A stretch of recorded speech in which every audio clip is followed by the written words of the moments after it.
I would like to know if you have any advice for people who want to follow their hearts, but maybe feel resistance.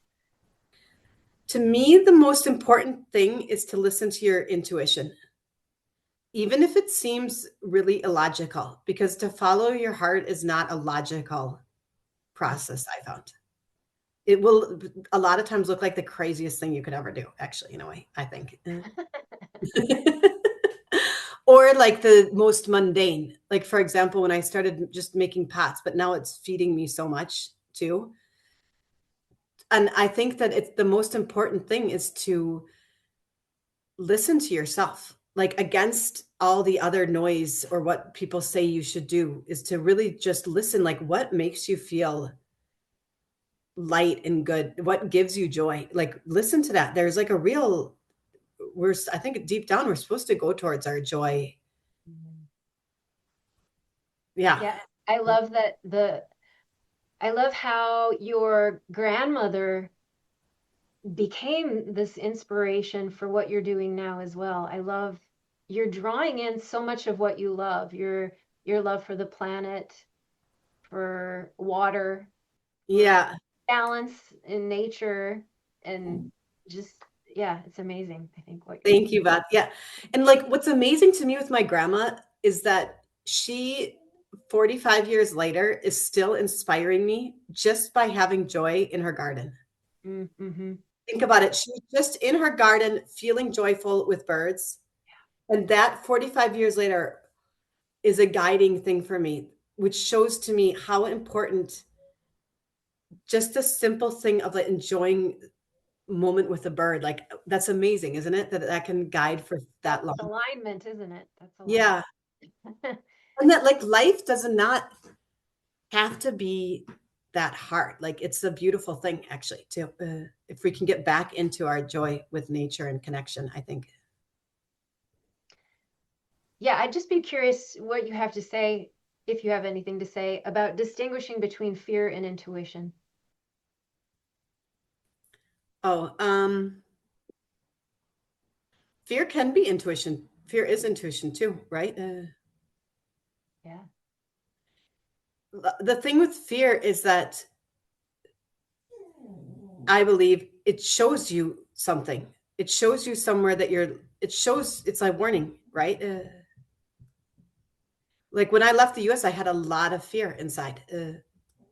But you, I mean, within fear, or like some people that I've had to deal with to face some of my internal lessons. But yeah, with fear, I think it is really important not to ignore it because there it's an alarm system. You don't, I don't think you have fear if there's not a reason to have fear, generally. I mean, you can create it maybe in your mind if you really like, but I think usually it's saying something that you should find out what is it saying. And then you, Mm-hmm. if you face it and find out where, what is it coming from? And sometimes you don't really know even, but you just kind of know, like, I have to get away from this situation. Or towards a situation. Yeah, or towards another situation. Like for me, France felt safe and the United States felt I had a lot of fear there. But that was my internal compass kind of showing me where to go, actually. Yeah.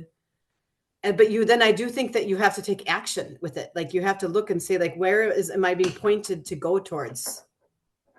Or like, yeah, to get away from or whatever. Like it's a pointing system. And then when you go to it, the fear goes away, I think, over Mm. time. Uh-huh. Okay. Okay. Because I have had a lot of fear in my life, actually, Yeah. in my past. And it's a debilitating thing too sometimes, but it is important to find out where you're supposed to go from it. Right? Because animals have it too. Like it's a natural thing. An animal has fear, like if a lion comes and it runs away. And so it's a natural protection mechanism. Right. Yeah, in today's, there's so much on the internet around healing and the fight, fight, or flight, and that people are um, stuck in those states. But also, Yeah. we need to realize that fear serves a purpose, like what you Yeah. were just saying. It's not, there's that system exists for a reason. It's It not does. shut off. Like there is a reason to be fearful then. Like there is something, and then there's something you can do. As long as you're alive, usually, I mean, you can do something about it. There are situations where you maybe it's a lot harder, but generally there is something that you can do to find a way. like in the US, the financial thing was very, very scary to me. And getting a safe place to live in that's not expensive took away that fear too. Like that was a big fear. And like sometimes it's like, how do I find this thing? But that's again outside the box, like where it's you can look outside the box to find the solution too that will resolve the fear. Like there's a huge movement towards, I think, off-grid living, tiny houses, but that's also facing a fear of having a safe, good place to live that's outside the box solutions that are coming up. They're resolving a fear of like the fact that we all should have a safe, nice place to live. That's a resolution that they're coming up with, actually. Yeah. Okay, so my final question is what does it mean to you to be aligned? Um, yeah, to me, to be aligned means listening to myself and following, uh, yeah, like following what I feel that I should be working on and developing right now. But it, coming from myself, not from other people. But what do I really feel that I should be working on? Because when you think about it too, when you take the risks, what you're doing is showing that you believe in yourself. You're saying, I believe my intuition and I'm willing to risk for my own self, for what I believe in my intuition, which is pretty an amazing thing that you actually do for yourself then when you take a risk. You're like, you're showing that you believe in yourself.